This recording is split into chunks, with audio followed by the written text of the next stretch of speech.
সবাইকে স্বাগত পাঠশালায়। দেখো, আজকে আমি ক্লাস 8-এর ভূগোল পড়াবো। পৃথিবীর অন্দরমহল। পৃথিবীর অন্দরমহল কথার অর্থ কী? পৃথিবীর অন্দরমহল কথার অর্থ হচ্ছে পৃথিবীর ভেতরের রহস্য। সেই বিষয়ে আমরা আজকে পড়ব। আচ্ছা, দেখো, প্রথমেই ওপরের এখানে সামান্য কিছু বর্ণনা দেওয়া আছে, যেটা আর পড়লাম না। দাদু নাতনির গল্প রয়েছে। দাদু নাতনির গল্প পড়ে আমাদের লাভ নেই। তাহলে চলো দেখা যাক। পৃথিবীর ব্যাসার্ধ 6370 কিলোমিটার, অর্থাৎ ভূপৃষ্ঠ থেকে পৃথিবীর কেন্দ্রের দূরত্ব 6370 কিমি। ঠিক আছে, তাহলে এটা নিজেরা নিজেদের বইতে ভালোভাবে দাগিয়ে নেবে কি পৃথিবীর ব্যাসার্ধ কত কিমি বা ভূপৃষ্ঠ থেকে পৃথিবীর কেন্দ্রের দূরত্ব কত কিমি। তারপরে নেক্সট প্রশ্নে আসি। দক্ষিণ আফ্রিকায় পৃথিবীর গভীরতম খনি সোনা। গভীরতম কোন খনি? রূপোর খনি না কয়লা খনি না সোনা খনি? কোন খনি? সোনা। ঠিক আছে, গভীরতা কত? 3 থেকে 4 কিমি। এবার এই খনিটার নাম কি?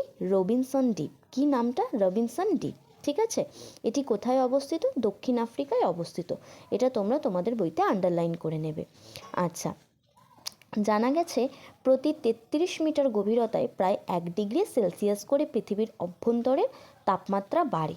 কি বলেছে? 33 মিটার গভীরতায়, মানে যত গভীরে যাবে 1 ডিগ্রি সেলসিয়াস করে নাকি পৃথিবীর অভ্যন্তরে মানে ভিতরের তাপমাত্রা বাড়বে।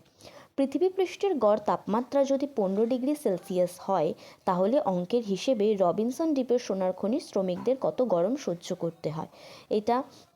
এটা নিজেরা বার করার চেষ্টা করবে, না হলে আমি পরে বলে দেব। তারপরে দেখো, রাশিয়ার কোলা উপদ্বীপের 12 কিমি গভীর গর্তটি হলো পৃথিবীর গভীরতম কৃত্রিম গর্ত।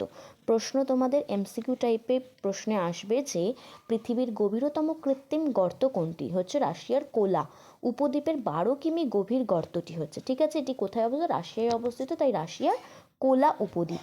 ঠিক আছে, এখানে যেগুলো আমি আন্ডারলাইন করেছি ভালোভাবে নিজেদের বইতে দাগিয়ে নেবে। নেক্সট পৃষ্ঠায় দেখে নাও। হচ্ছে প্রথমে ভেরি ভেরি ইম্পর্টেন্ট প্রশ্ন, ম্যাগমা কি? ম্যাগমা কি ও লাভা কি? প্রতি বছর প্রশ্নে দেয়, 2 নম্বরের প্রশ্ন হিসেবে আসে। ম্যাগমা কি বলেছে দেখো, ভূগর্ভের পদার্থ প্রচণ্ড চাপ ও তাপে গ্যাস বাষ্প মিশ্রিত হয়ে গলিত অবস্থায় থাকলে তাকে ম্যাগমা বলে, মানে তরল বা যে লিকুইড পদার্থটা তাকে ম্যাগমা বলছে। আর লাভা কি? ভূগর্ভের গলিত উত্তপ্ত অর্ধ তরল ম্যাগমার ফাটল দিয়ে ভূপৃষ্ঠে বাইরে বেরিয়ে আসে, তাকে লাভা বলে। এটা তোমরা গুগল একটু সার্চ করে নেবে, গুগলে সার্চ করে এর পিকচারগুলো দেখে নেবে, তাহলে দেখবে তোমাদের ভালো মতন ক্লিয়ার হয়ে যাবে জিনিসটা ম্যাগমা ও লাভা কি। ঠিক আছে, তারপরে দেখো, তারপরে আসি উষ্ণ প্রস্রবণ। ভেরি ভেরি ইম্পর্টেন্ট প্রশ্ন, প্রতি বছর পরীক্ষায় প্রতিটা স্কুল এটি উষ্ণ প্রস্রবণ বলতে কি বোঝো সেটি দিয়ে থাকে। কি বলেছে? বিশ্বদীপ বক্রেশ্বর বেড়াতে গিয়ে উষ্ণ প্রস্রবণ দেখেছিল।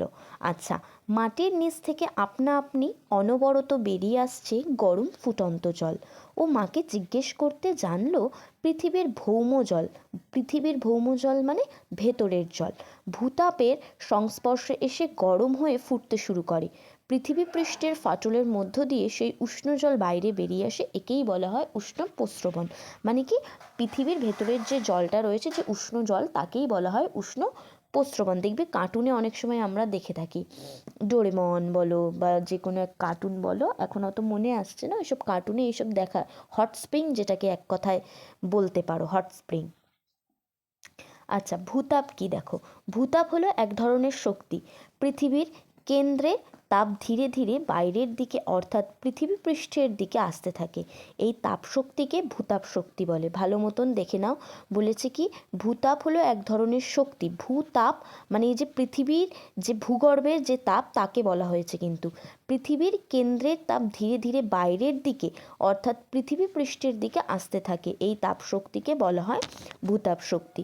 আচ্ছা, এখানে একটু নোটিস করার মতো আছে যে এই যে দেশের বিদ্যুতের চাহিদা প্রায় 30% ভূতাপ শক্তি দ্বারা মেটায়। শর্ট প্রশ্নে তোমাদের দিতেই পারে যে বিদ্যুতের চাহিদা কত শতাংশ ভূতাপ শক্তি দ্বারা মেটায়? 30%। ঠিক আছে, তারপরে ওপরে লক্ষ্য করো, পৃথিবীর ঘনত্ব। ভূপৃষ্ঠের গড় ঘনত্ব 2.6 থেকে 3.3 গ্রাম। ভূপৃষ্ঠের গড় ঘনত্ব কত, শর্ট প্রশ্ন হিসেবে এগুলো সব পড়ে নেবে। পৃথিবীর কেন্দ্রের কাছে পদার্থের গড় ঘনত্ব প্রায় 11 গ্রাম, সেটা বেড়ে পৃথিবীর একেবারে কেন্দ্রে প্রায় এত গ্রাম বা ঘন সেমি হয়। কিন্তু কৃত্রিম উপগ্রহের বিচারে সামগ্রিকভাবে পৃথিবীর গড় ঘনত্ব 5.5 গ্রাম। তাহলে কৃত্রিম উপগ্রহের বিচারে পৃথিবীর গড় ঘনত্ব কত, এই জায়গাটা হাইলাইট করে নেবে, ঠিক আছে? গড় ঘনত্ব 5.5 গ্রাম। আচ্ছা,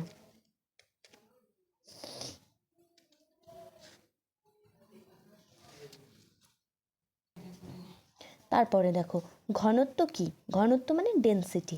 এবার বলেছে একক আয়তনের পদার্থের কতটুকু ভর আছে তার পরিমাপকে পদার্থের ঘনত্ব বলে। আর একবার পড়ছি, ভালো করে বোঝো। একক আয়তনে পদার্থের কতটুকু ভর আছে, বলেছে কি পদার্থ। ধরো একটি পেন্সিলের কতটা ভর, ভর বলতে আমরা কি বুঝি, ওজন আছে, তার পরিমাপকে যে মেজারমেন্ট করব, যে মাপবো, সেই পদার্থের ঘনত্ব বলা হয় তাকে, ঠিক আছে?